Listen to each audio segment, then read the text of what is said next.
अब जैसे यहाँ पे लिखा हुआ है कि ए तथा बी, मतलब ए 50,000 और बी 20,000 रुपये लगाकर एक व्यापार आरंभ करता है। ए सैलरी के रूप में काम करता है और लाभ का 20% हिस्सा सैलरी के रूप में लेता है और शेष बचे हुए लाभ को निवेश के अनुपात के रूप में बांटता है। यदि ए को बी से 3800 रुपये अधिक मिले हों तो बताओ कुल लाभ कितने रुपए का होगा। देखिए, ए और बी ने इतने रुपए लगाए, चल ठीक है। तो क्या बोल, लेकिन आगे क्या बोल रहा है कि ए सैलरी के रूप में काम करता है और लाभ का 20% हिस्सा सैलरी के रूप में ले लेता है ना। लाभ का 20% हिस्सा सैलरी के रूप में ले लेता है। फिर जो बचा उसको मतलब जिस अकॉर्डिंग जिसने जितना रुपये लगाया था उसके अनुसार पैसा ले लेता है। देखिए, सैलरी के रूप में काम करता है, मतलब सैलरी के साथ दो सर, प्रशांत सर और संतोष सर काम करते हैं और उसमें सैलरी के रूप में मतलब 20% का लाभ ले लेता है। उसके बाद बचा जितना टाई अप उसका भी आधा रुपये ले लेते हैं। देखिए, यही लिखा है और शेष बचे हुए लाभ को निवेश के अनुपात के रूप में बांट देता है ना। और जितना बचा 100 रुपये जिसे लगाया है दोनों सर ने 20 रुपये सैलरी के रूप में ले लिया, बचे 80। अब 80 रुपये को 40 रुपये आपस में ले लेंगे, निवेश के अनुपात में बांट दिया जाता है। यदि ए को 20 से 38 रुपये अधिक मिले, क्योंकि ए ने ज़्यादा रुपये लगाया होगा। ये देखिए, ए 50,000 लगाया है और बी ने 20,000 रुपये लगाए हैं ना। यदि ए को 20 से 38 रुपये अधिक प्राप्त हुए तो बताओ कुल लाभ कितने रुपये का होगा। तो देखिए, ए ने पूंजी लगाई 50,000, बी ने लगाई 20,000। तुरंत हम 4 काट कर हम पूंजी का अनुपात निकालने कितना आएगा, 5 आएगा 4। हम देखिए जानते हैं कि देखिए हर आदमी लाभ कमाना चाहता है, ये आपको पता है। हर आदमी लाभ कमाना चाहता है, तो लाभ कब मिलेगा? लाभ हमको तब मिलता है जब हम पूंजी लगाते हैं, है ना। तो पूंजी गुणे समय बराबर क्या मिलेगा? लाभ को हमको रेशियो मिल जाएगा, है ना। तो पूंजी का देखिए 5 है ना, इसका 2 है और लाभ देखिए 4 कहाँ से आया, है ना। अब देखिए मेन बात ये है कि ए जो है सैलरी में क्या करता है और लाभ का 20% हिस्सा सैलरी के रूप में ले लेता है। देखिए 20% का मतलब होता है 1/5, है ना। 1/5 मतलब कुल, इसका मतलब होता है कुल 5 और 1 मिस ले लिया, ए ने 1 लिया। देखो क्या है, ए सैलरी के रूप में 20% हिस्सा ले लेता है। तो ए देखिए अगर 1 ले लेगा तो बचेगा कितना, 4 रुपये। अब 4 रुपये को हमको मतलब बांटेंगे दोनों सर जी, है ना। 1 रुपये तो सैलरी के रूप में ले लिया, अब बचा 4 रुपये, है ना। अब 4 रुपये को ही बराबर बांटेंगे। चलिए ठीक है, अभी तक ये 5 है और ये 2 इतना आपको समझ में आया।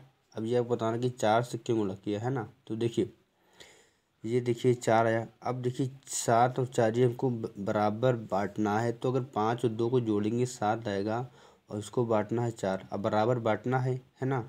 तो अगर हम देखिए 4 को यहाँ से मल्टीप्लाई कर दें, 4 को देखिए इसमें मल्टीप्लाई कर दें और 7 को मल्टीप्लाई इसमें कर दें, तो 7 चौक 28, 7 चौक 28, मतलब ये हो जाएगा बराबर। तभी तो आपस में बांट पाएंगे, हम बराबर बांट पाएंगे कि हम, मतलब इन दोनों डिजिट सेम होने चाहिए।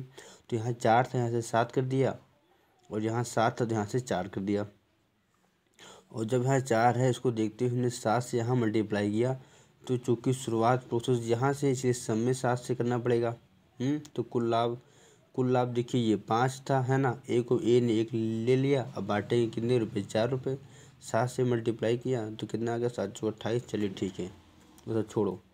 अब इसके बाद देखिए इसमें 4 से इधर गुणा किया तो 4 से भी इधर गुणा करना पड़ेगा। तो 5 चौको 20, 2 चौको 8।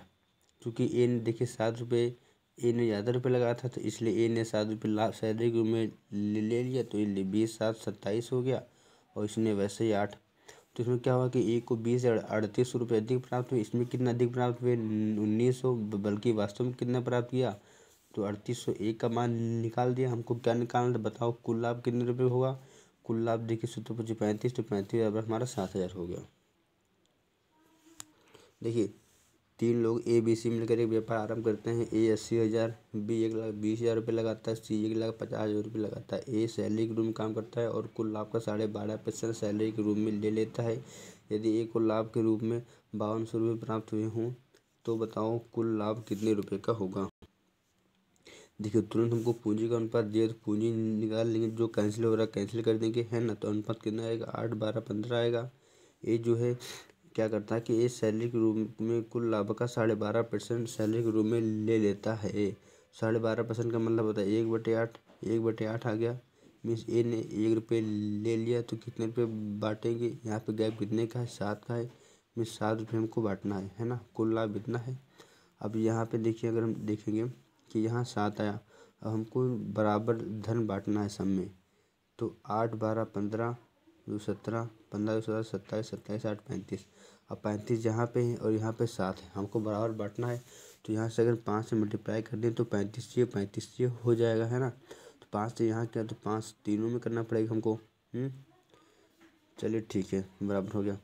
अब उसके बाद देखिए हमने जोड़ लिया, अगर जोड़ ले हम 8 और 5 13 हो जाएगा, 12 12 15। अब यहाँ से हमको देखिए क्या दिया हुआ क्वेश्चन में, यदि ए को लाभ के रूप में 5 रुपये मिलते हैं तो ए को 52 मिल 13 बराबर 52, तो एक बराबर कितना होगा 400। हमको निकालना क्या, कुल लाभ कितने रुपए का होगा, तो कुल लाभ कितने का है 40, और 40 बराबर कितना हो जाएगा 16,000। देखिए यहाँ में क्या लिखा हुआ है, ए व बी 50,000 से 70,000 रुपये निवेश करके व्यापार आरंभ करते हैं। दोनों कुल लाभ का 70% दान कर देते हैं और बचे हुए हिस्से को निवेश के रूप में बांटते हैं। बचे हुए हिस्से को निवेश के अनुपात में बांटते हैं, मतलब जो जिस अनुपात में लगाया था वो उस अनुपात में दोनों लोग ले लेते हैं। यदि बी को ए से 900 रुपये अधिक मिले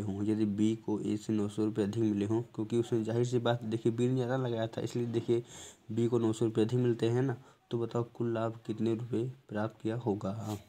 तो देखिए पूंजी का अनुपात 50,000 70,000 लिख दिया, 4 0 काट दे, 5 और 7 कितना, 5:7 आ गया।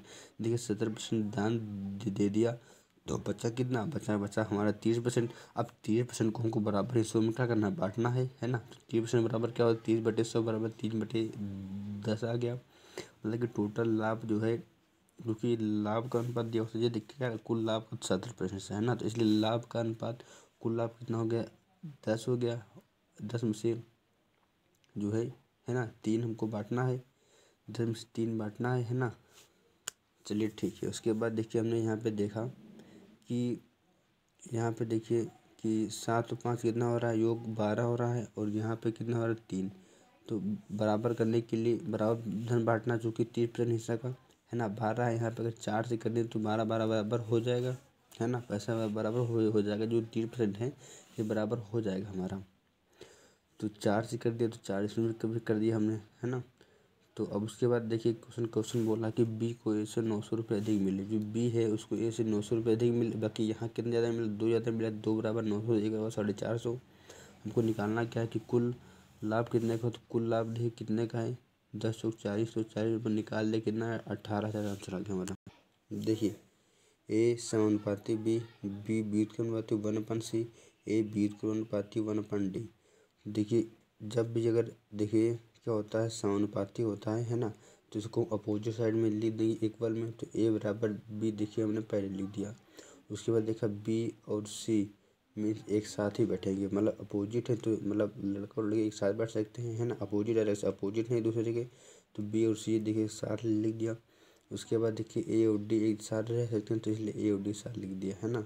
इसलिए हम A1 हम मान निकाल सकते हैं हम। देखिए अब जैसे यहाँ पे देखिए ए व्युत्क्रमानुपाती 1/b, बी व्युत्क्रमानुपाती सी, सी व्युत्क्रमानुपाती डी है, डी बी व्युत्क्रमानुपाती 1/e है। हमको मान निकालना A1 B1 C1 D1 E1 का मान निकालना है ना। तो कहीं से भी शुरुआत कर सकते हैं, जैसे हमने शुरुआत कर दिया कि सी या बी व्युत्क्रमानुपाती सी, है ना। तो मीन्स व्युत्क्रमानुपाती से ये समानुपाती है, तो इसको अपोजिट साइड में लिख देंगे। तो बी बराबर सी या सी बराबर बी, बात वही लिखी, सी बराबर देखिए बी लिख दिया, है ना। उसके बाद सी व्युत्क्रमानुपाती डी, मीन्स सी बराबर डी ही लिखेंगे, है ना।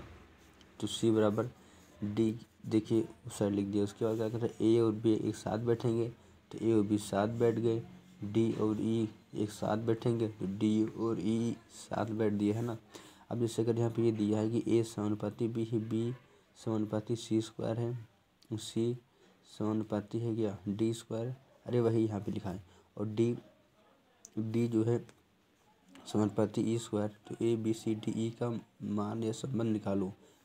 तो देखिए इसमें मेन बात ये होती है कि कॉमन पार्ट की पावर सेम होनी चाहिए। कहने का मतलब है जैसे ए समानुपाती बी है, बी समानुपाती सी स्क्वायर है, बी समानुपाती सी स्क्वायर है और सी समानुपाती है डी। तो यहाँ पे हमने देखा कि देखिए ए से बी में क्या हो रहा है। देखिए हमने इसको ऐसे लिख दिया है ना, अगर ऐसे पहले तब मैं बताऊँगा आपको। देखिए मेन बात हमारी है कि कॉमन पार्ट की पावर सेम होनी चाहिए, हमसे इसे कोई मतलब नहीं, चाहे पावर 1 हो, चाहे 2 हो या 3, ठीक है, डजेंट मैटर। देखिए अब ए समानुपाती बी लिखा है तो बी हमने ए समानुपाती बी हमने लिख दिया है ना। उसके बाद देखिए बी समानुपाती सी स्क्वायर है, तो देखिए बी की पावर 1 है तो यहाँ भी एक पावर 1, चलो ठीक है। उसके बाद देखा हमने सी स्क्वायर था, लेकिन यहाँ पे देखिए क्या था, सी व्युत्क्रमानुपाती 1/d था, सी व्युत्क्रमानुपाती 1/d था। चूँकि यहाँ पे देखिए स्क्वायर था, मतलब वही स्क्वायर था, मतलब वही यहाँ पे स्क्वायर था, तो इसको भी स्क्वायर करेंगे हम, मतलब पावर कॉमन पार्ट की, मतलब सी कॉमन है तो कॉमन की पावर सेम होनी चाहिए। तो दो यहाँ पर तो दो यहाँ पर करने का, जब दो इसमें करेंगे तो इसमें दो ऑटोमेटिक हो जाएगा, है ना। उसके बाद देखिए यहाँ पे क्या, उसके बाद आगे देखिए यहाँ पे क्या लिखा था, डी समानुपाती ई लिखा था, है ना, डी समानुपाती ई लिखा। लेकिन यहाँ पे हमने देखा कि जो स्क्वायर कर दिया तो कॉमन पार्ट ये भी स्क्वायर होगा, जब ये स्क्वायर होगा तो ये भी स्क्वायर होगा। अब उसके बाद तो और आप आगे से जानते हैं कि अपोजिट वाले एक साइड बैठेंगे और जो समानुपाती हैं मतलब लड़के लड़के हैं उनको हम बराबर में कर देंगे। देखिए अखिल भारतीय सभा का उल्लेख अनुच्छेद 312 में है, लोक सेवा आयोग का अनुच्छेद 315 में उल्लेख है। तो अखिल भारतीय सभा का निर्माण की शक्ति किसके, संसद के पास है, और संसद के अंदर किसको प्राप्त है, तो वो राज्यसभा को प्राप्त है। जैसा कि मैंने बताया आपको कि अनुच्छेद 315 में अभी बताया आपको क्योंकि लोक सेवा आयोग का उल्लेख है। और लोक सेवा आयोग कितने प्रकार की होती हैं, तो लोक सेवा 3 प्रकार की होती हैं। नंबर 1 टॉप पे होता है कौन सा, संघ लोक सेवा आयोग। बोले तो राष्ट्रपति जहाँ पे मतलब जिसको नियुक्त करता है ना, राष्ट्रपति जिसको शपथ दिलाता है ना। और संघ लोक सेवा आयोग को क्या कहते हैं, यूपीएससी या जो आईएएस पीएस बनते हैं वो आईएएस सॉरी आईपीएस नहीं, आईएएस ओनली, आईएएस जो है संघ लोक सेवा आयोग इसके द्वारा ही बनते हैं, मतलब आईएएस बनते हैं। यूपीएससी का यूनियन पब्लिक सर्विस कमीशन। उसके बाद देखिए नीचे आता है राष्ट्रपति, फिर नीचे आता है राज्य में क्या होता है, राज्यपाल। राज्य में कौन सा होता है, पीसीएस होता है ना। और पीसीएस की जो शपथ कौन दिलाता है, पीसीएस को शपथ या है ना, पीसीएस को शपथ या राज्य लोक सेवा आयोग शपथ कौन दिलाता है, राज्यपाल दिलाता है। पीसीएस बोले तो पीसीएस का PCS state public service commission है ना, इसको राज्यपाल से दिलाता है। उसके बाद देखिए आता है और नीचे कौन होता है, संयुक्त राज्य लोक सेवा आयोग, संयुक्त राज्य लोक सेवा आयोग, ज्वाइंट पब्लिक सर्विस कमीशन। देखिए संघ लोक सेवा आयोग और संयुक्त राज्य लोक सेवा आयोग, इसको कि दोनों की शपथ राष्ट्रपति दिलाता है, बल्कि राज्य लोक सेवा आयोग की शपथ राज्यपाल दिलाता है। देखिए मेन बात हमारी क्या है, थोड़ा जान लेते हैं संयुक्त राज्य लोक सेवा आयोग के बारे में। यदि दो या दो से अधिक राज्य मिलकर अनुरोध करें कि राष्ट्रपति साहब अनुरोध करें तो राष्ट्रपति, मतलब अगर दो या दो से अधिक राज्य मिलकर अनुरोध करें तो राष्ट्रपति उन राज्यों के लिए संयुक्त राज्य लोक सेवा आयोग का गठन कर सकता है ना। ठीक वही बात यहाँ पे लिखी है कि संघ लोक सेवा आयोग और संयुक्त राज्य लोक सेवा आयोग के दिशा निर्देश को राष्ट्रपति एवं राज्य लोक सेवा आयोग के दिशा एवं निर्देश को राज्यपाल जारी करता है। जैसे लोक सेवा आयोग के आयोग का सदस्य बनने की योग्यता का उल्लेख अनुच्छेद 316 में है ना। मतलब तीनों के लिए देखिए योग्यता सेम है कि किसी भी लोक सेवा के कम से कम आधे सदस्य, किसी भी लोक सेवा के कम से कम आधे सदस्य ऐसे हों जो संघ या राज्य सरकार में लगभग 10 वर्ष तक लोक सेवक मतलब पब्लिक सर्वेंट के रूप में रह चुके हों। तो ऐसे लोगों को राष्ट्रपति या राज्यपाल लोक सेवा का वो अध्यक्ष या सदस्य या उपाध्यक्ष चुन सकता है। देखिए केंद्र व राज्य के मध्य जो लड़ाई झगड़ों का मामला, केंद्र राज्य के मध्य लड़ाई झगड़ों का मामला संसद के द्वारा ही सॉल्व किया जाता है। मतलब संसद केंद्र व राज्य के मध्य जो है लड़ाई झगड़े का मामला किसके द्वारा, तो संसद के द्वारा सुनवाई होती है। लिखा है अध्यक्ष एवं सदस्यों की संख्या एवं नियुक्ति। देखिए अध्यक्ष एवं सदस्यों की संख्या की नियुक्ति, तो इसमें देखिए एक अध्यक्ष होते हैं प्लस 10 सदस्य होते हैं। किसमें? लोक सेवा आयोग में। एक अध्यक्ष प्लस 10 सदस्य होते हैं। देखिए यूपीएससी क्या होता है? यूपीएससी की अध्यक्ष की नियुक्ति कौन? राष्ट्रपति करता है। और पीएससी मतलब भाई पीसीएस के अध्यक्ष की नियुक्ति पीसीएस तो राज्यपाल गवर्नर करता है। और जीपीएससी मतलब संयुक्त राज्य लोक सेवा आयोग की नियुक्ति कौन? राष्ट्रपति करता है। तो भारत में लोक सेवा आयोग की स्थापना कब हुई थी? तो भारत में लोक सेवा आयोग की स्थापना भारत सरकार अधिनियम 1919 के आधार पर वर्ष 1926 में की गई थी एवं भारत शासन अधिनियम 1935 में इसे संघ लोक सेवा आयोग का नाम दिया गया। देखिए पहली बात देखिए लोक सेवा आयोग की स्थापना भारत सरकार ने 1919 के आधार पर वर्ष 1926 में की गई थी एवं भारत शासन अधिनियम 1935 में इसे लोक सेवा आयोग पहले था तो इसको संघ लोक सेवा आयोग का नाम दिया गया। उसके बाद है ना दिया गया। उसी को थोड़ा सा विस्तार जान लेते हैं। संघ लोक सेवा आयोग का गठन या यूपीएससी गठन कब हुआ था? तो 1 अक्टूबर 1926 को हुआ था। 1 अक्टूबर 1926 को हुआ था। स्थान कहाँ होता है? धौलपुर हाउस, शाहजहाँ रोड, नई दिल्ली। वर्तमान अध्यक्ष कौन थे? डॉक्टर मनोज सोनी। उत्तर प्रदेश लोक सेवा आयोग UPPSC union public service commission. इसका गठन कब हुआ था? 1 अप्रैल 1937 में। देखिए पहले गठन हुआ था संघ लोक सेवा आयोग का या यूपीएससी आईएसपीसीएस का हुआ था। उसके बाद जो है किसका हुआ था? तो उसके बाद गठन हुआ था उत्तर प्रदेश लोक सेवा आयोग या यूपीपीएससी। इसका गठन किसका हुआ था? 1 अप्रैल 1937 में। वर्तमान अध्यक्ष कौन है? डॉक्टर संजय श्रीनेत हैं। स्थान कहाँ पे है? स्थान देखिए प्रयागराज या इसको इलाहाबाद को। और इसके किसके अध्यक्ष वर्तमान अध्यक्ष कौन? डॉक्टर मनोज सोनी। देखिए अगर कार्यकाल की बात आ जाए तो कार्यकाल देखिए संघ लोक सेवा आयोग का जो यूपीएससी होता है आईएएस होता है उसका कार्यकाल 6 वर्ष या 65 वर्ष की अवधि तक। और जो दूसरा होता है कौन सा? जेपीएससी संयुक्त राज्य लोक सेवा आयोग प्लस राज्य लोक सेवा आयोग पीसीएस। इनका क्या होता है? वो 6 वर्ष होता है 62 वर्ष तक। मतलब 6 वर्ष और 62 वर्ष तक होता है जेपीएससी और पीएससी होता है। जबकि यूपीएससी का क्या होता है? 6 वर्ष दोनों, लेकिन इसमें क्या होता है? 65 वर्ष होता है। मतलब संघ का 65 होता है और राज्य और संयुक्त कितना होता है? 62 वर्ष होता है। बात कर लें कि पद मुक्ति कैसे हटाए? तो अनुच्छेद 317 में पद मुक्ति किसी भी आयोग के अध्यक्ष एवं सदस्य को सुप्रीम कोर्ट की गई जांच एवं सिफारिश के आधार पर राष्ट्रपति या राज्यपाल के द्वारा पद से हटाया जा सकता है। मतलब तीनों को बात करते हैं, मतलब है ना। भाग 5 में क्या होता है? संघ सरकार होता है। संघ सरकार को लेकर किसमें? अनुच्छेद 52 से 151 में है। और राज्य सरकार भाग 6 में है, 152 से 237 में है ना। वो बात अलग है।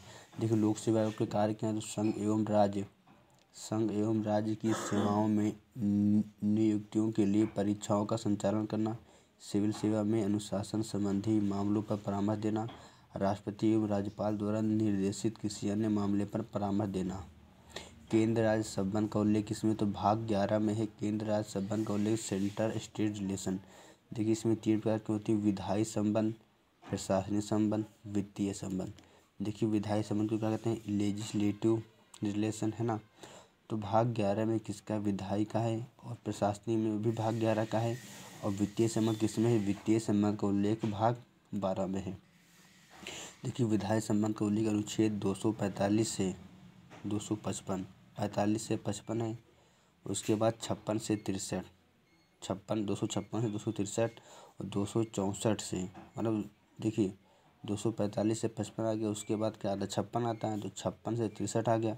अब 63 के बाद क्या आता है? 64। तो 64 के 264 के बाद 300। अब देखिए विधायी संबंध अंतर्गत कौन से आते हैं? क्षेत्र के आधार पर और होता है विषय के आधार पर।